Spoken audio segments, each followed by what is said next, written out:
వర్తమానము వినుమా ప్రియ నేస్తమా, విని నీవు ప్రభుని విశ్వసించుమా.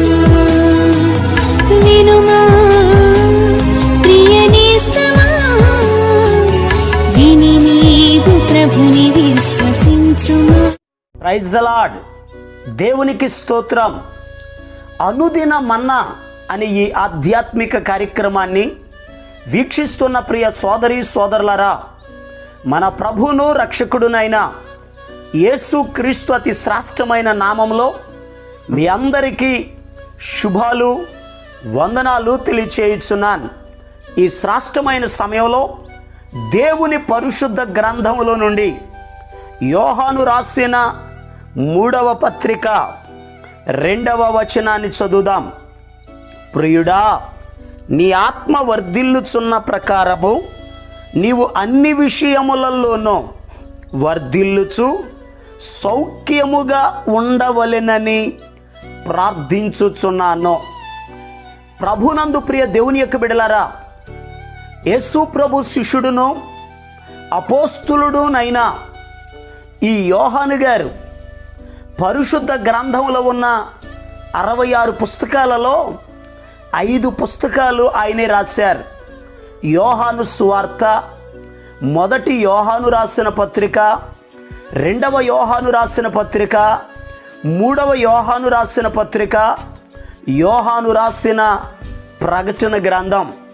ఈ 5 పుస్తకాలలో యోహాను గారు రాసిన 3వ పత్రిక ఆయన ప్రియుడైనటువంటి గాయు గారికి ఈ ఉత్తరాన్ని రాయడం జరిగింది. ఈ ఉత్తరములో 2వ వచనములో ఒక అద్భుతమైన మాట కనబడుతుంది. దైవజనుడైన యోహాను గారు గాయు కొరకు ప్రార్థన చేస్తూ ఉన్నారు.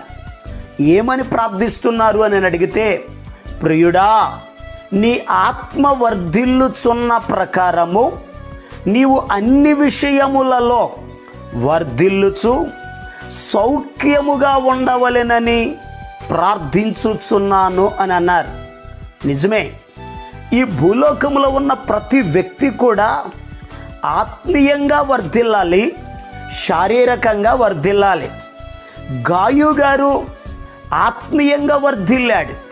అయితే యోహాను గారు చెప్తున్నారు, నీవు శారీరకంగా కూడా సౌఖ్యముగా సుఖముగా ఉండవలెనని ప్రార్థించుచున్నాను అని అన్నారు. నిజమే ప్రియ దేవుని బిడ్డలారా, ఈ లోకంలో ఉన్న ప్రతి వ్యక్తి కూడా సౌఖ్యముగా ఉండాలని, సుఖముగా ఉండాలని, సంతోషంగా ఉండాలని కోరుకుంటారు. సుఖంగా ఉండాలని మనం కోరుకుంటున్నాం, కానీ ఈ భూలోకంలో సుఖము కానీ, సంతోషం కానీ, నెమ్మది కానీ ఏ ఒక్కరికి కనిపించడం లేదు. దైవజనుడైన యోబు గారు ఆయన శోధింపబడుతున్నటువంటి సమయంలో యోబు గ్రంథం 3వ అధ్యాయం 26వ వచనములో, నాకు నెమ్మది లేదు, సుఖము లేదు, విశ్రాంతి లేదు, శ్రమయే సంభవించుచున్నది అని అన్నాడు యోబు గారు. ఈ భూలోకంలో ఉన్నటువంటి మానవులందరి పరిస్థితి ఇదే. ఎక్కడ చూసినా సుఖం, సంతోషం, నెమ్మది అనేటటువంటిది కనబడడం లేదు.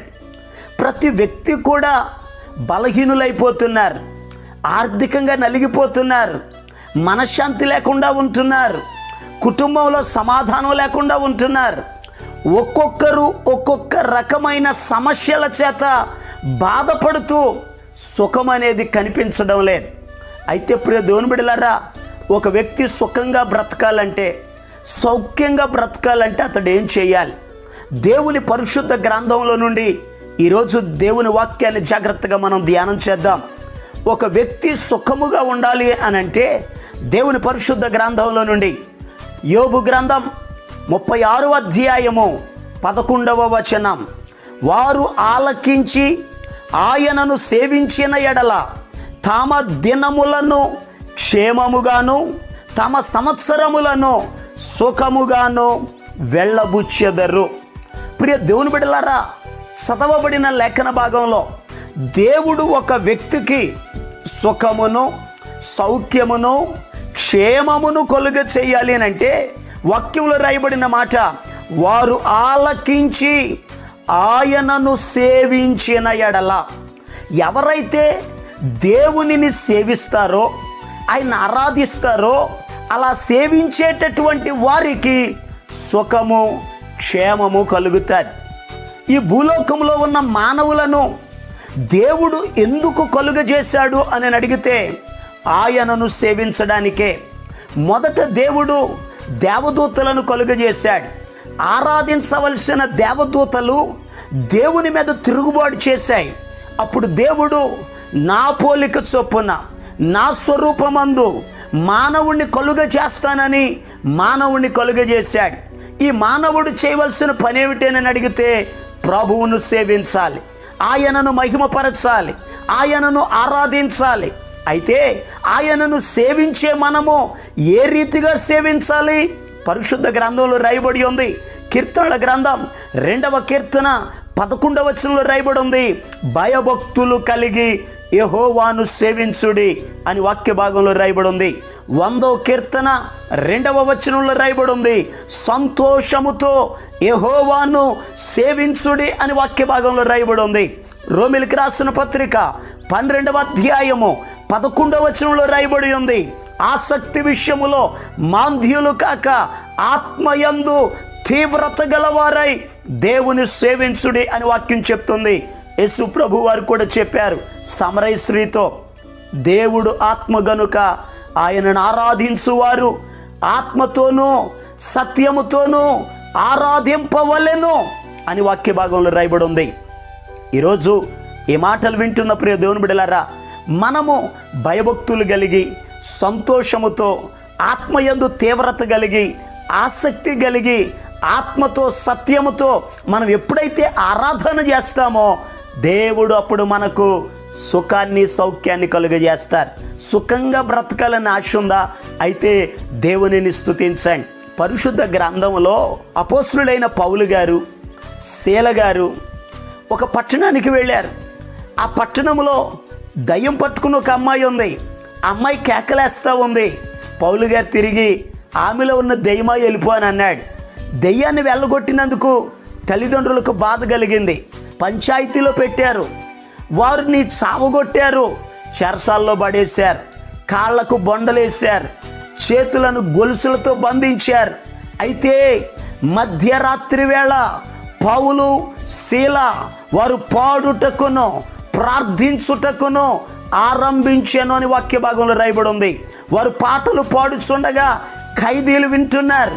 అయితే ప్రియ దేవుని బిడ్డలారా, వారు సేవించుట ద్వారా దేవుని శక్తి దిగి వచ్చింది.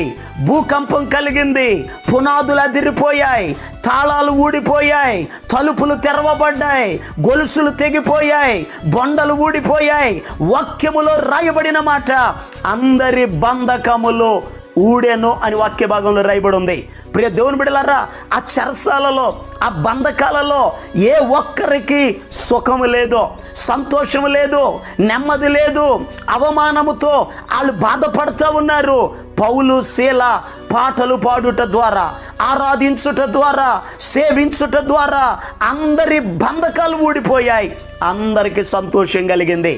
ఈరోజు ఈ మాటలు వింటున్న ప్రియ దేవుని బిడ్డలారా, నీ కుటుంబంలో కూడా ఏ బంధకాల చేత అయితే నువ్వు నలిగిపోతున్నావో, అవి అప్పులనే బంధకం కావచ్చు, రోగం అనే బంధకం కావచ్చు, సమస్యలనే బంధకం కావచ్చు, పాపం అనే బంధకం కావచ్చు. ఏ బంధకాల మధ్య అయితే నువ్వు నలిగిపోతూ సంతోషం లేక నెమ్మది లేక కృంగిపోయిన స్థితిలో ఉన్నావేమో, ఈరోజు దేవునిని సేవించగలిగితే దేవుడు నీ కుటుంబంలో అద్భుతమైన కార్యాన్ని చేస్తాడు, సుఖమును సంతోషాన్ని కలుగజేస్తాడు. ప్రియ దేవుని బిడ్డలారా, సుఖం కలగాలి అని అంటే ఒకటి ఆయనను సేవించాలి.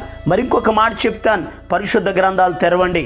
1 తిమోతీయులకు రాసిన పత్రిక 2వ అధ్యాయము 1వ వచనం, మనము సంపూర్ణమైన భక్తియు మాన్యతయు కలిగి నెమ్మదిగాను సుఖముగాను బ్రతుకు నిమిత్తము అన్నిటికంటే ముఖ్యముగా మనుషులందరి కొరకును, రాజుల కొరకును, అధికారులందరి కొరకును విజ్ఞాపనములను ప్రార్థనలను, యాచనలను, కృతజ్ఞతాస్తుతులను చేయవలెనని హెచ్చరించుచున్నాను. ప్రభునందు ప్రియ దేవుని యొక్క బిడ్డలారా, ఈ మొదటి తిమోతికి రాసిన పత్రిక 2వ అధ్యాయం మొదటి 2 వచనాలలో అపోస్తలుడైన పౌలు గారు తిమోతికి ఉత్తరం రాస్తూ చెప్తున్నారు, తిమోతి, నువ్వు సుఖంగా బ్రతకాలంటే, నీకు సంతోషం కలగాలంటే నీవు మనుషులందరి కొరకు నువ్వు ప్రార్థన చేయి. రాజుల కొరకు ప్రార్థన చేయి, అధికారుల కొరకు ప్రార్థన చేయి, సామాన్యుల కొరకు ప్రార్థన చేయి. నువ్వు ఎప్పుడైతే ప్రార్థన చేస్తావో నీ ప్రార్థన దేవుడు ఆలకించి నీకు సుఖాన్ని కలుగజేస్తాడు. నిజమే ప్రియ దేవుని బిడ్డలారా, ఎందుకనగా ప్రతి దినము ప్రార్థన చేసేవారిగా ఉండాలి. ప్రార్థన మన కుటుంబంలో ఉన్న సమస్యలను పరిష్కరిస్తుంది. ప్రార్థన సంతోషాన్ని కలుగజేస్తుంది. ప్రార్థన నెమ్మదిని కలుగజేస్తుంది. భక్తులు ప్రార్థన చేసి వారి మీదకి వచ్చిన ప్రతి సమస్యలలో నుండి వారు విడిపించబడ్డారు. అందుకనే అపోస్తలుడైన యోహాను గారు గాయుకు ఉత్తరం రాస్తూ చెప్తున్నారు, గాయు, నీ కొరకు నేను ప్రార్థన చేస్తున్నాను. నీ ఆత్మ ఎలా వర్ధిల్లిందో అలా నువ్వు శారీరకంగా కూడా నువ్వు సౌఖ్యంగా ఉండాలని, సుఖంగా ఉండాలని, శారీరకంగా ఆధ్యాత్మికంగా అన్ని విషయాలలో నువ్వు అభివృద్ధి చెందాలని నీ కొరకు నేను ప్రార్థన చేస్తున్నాను అని సెలవిచ్చారు. ఈరోజు ఈ మాటలు వింటున్న ప్రియ దేవుని బిడ్డలారా, మీ కుటుంబం కొరకు ప్రార్థన చేయండి. మారు మనసు పొందనటువంటి మీ చుట్టుప్రక్కల వారి కొరకు ప్రార్థన చేయండి. గ్రామం కొరకు ప్రార్థన చేయండి. రాష్ట్రం కొరకు ప్రార్థన చేయండి. దేశం కొరకు ప్రార్థన చేయండి. మనం అందరి కొరకు ప్రార్థన చేయుట ద్వారా దేవుడు మన జీవితంలో సుఖాన్ని, సంతోషాన్ని కలుగజేస్తాడు. అలా ప్రార్థన చేసి దేవునికి మొరపెట్టి ప్రభు ఇచ్చే ఆశీర్వాదాలు పొందుకుందాం. దేవుడి మాటలను మన వెనుకడిలో ఆశీర్వదించునుగాక. ఆమేన్. మీకు, మీ కుటుంబానికి సంతోషం, సౌఖ్యం కలుగునట్లు మీ కొరకు నేను ప్రార్థన చేస్తాను. తలలు వంచండి, కళ్ళు మూసుకోనండి, ప్రార్థనలో ఏకీభవించండి. మహాపరిశుద్ధుడును ప్రేమ కలిగిన మా పరమ తండ్రి, నీకు వందనాలయ్యా. నీ బిడ్డలను మీరు దీవించండి, ఆశీర్వదించండి, ఆరోగ్యవంతులుగా తీర్చిదిద్దండి. నీ బిడ్డలకు మీరు తోడై ఉండండి. ప్రతి ఒక్కరి జీవితాలలో సుఖం కలుగునుగాక, సంతోషం కలుగునుగాక, నెమ్మది కలుగునుగాక, ప్రతి విధమైన బలహీనతల నుండి విడిపించబడుదురుగాక, దుఃఖ దినములు సమాప్తములగునుగాక, వారి తలల మీద నిత్య సంతోషముండునుగాక నా జ్ఞాపిస్తున్నాను. ఘనమైన నీ కార్యాలు జరిగించి మహిమ, ఘనత, ప్రభావాలు మీరు మాత్రమే పొందుకొనమని ఈ దినమంతయు కూడా నీ బిడ్డల పనులలో, ప్రయాణాలలో అయ్యా మీరు తోడై ఉండండి. క్షేమాన్ని దయచేయండి. సమస్త అవసరతలను మీరే తీర్చమని యేసు క్రీస్తు అతి పరిశుద్ధమైన నామం పేరట ప్రార్థన చేసి అడిగి పొందుకొని ఉన్నాము తండ్రి. ఆమేన్. మన ప్రభు అయిన యేసు క్రీస్తు కృప మీకు తోడుగా ఉండి నడిపించునుగాక. ఆమేన్. ఈరోజు పుట్టినరోజు మరియు పెళ్లి రోజు జరుపుకుంటున్న వారికి సీసలి మన్నా చర్చి తరపున మా కుటుంబ పక్షముగా మీకు శుభాలు తెలియపరుస్తున్నాం. May God bless you. దేవుడు మీకు తోడుగా ఉండి మిమ్మల్ని ఆశీర్వదించునుగాక. దయచేసి గమనించండి, మీ కొరకును మీ కుటుంబం కొరకును దేవుడు మిమ్మలను అభివృద్ధి పరచాలని నిత్యము మేము ప్రార్థన చేస్తున్నాం. ఏమైనా ప్రార్థన అవసరతలు ఉన్న ఎడల ఈ స్క్రీన్ మీద కనబడుతున్న నెంబర్కి ఫోన్ చేసి తెలియపరచండి. ప్రియ దేవుని బిడ్డలారా, అనుదిన మన్నా అనే ఈ వర్తమానాలు మీ స్నేహితులకు, మీ బంధువులకు కూడా షేర్ చేయండి. మన్నా చర్చ్ సీసలి అనే ఈ యూట్యూబ్ ఛానల్ను సబ్స్క్రైబ్ చేయండి. అందరికీ వందనాలు. ప్రార్థనా శక్తి నాకు కావాలయా, నీ పరలోక అభిషేకం కావాలయా, యేసయ్యా కావాలయ్యా, నీ ఆత్మ అభిషేకం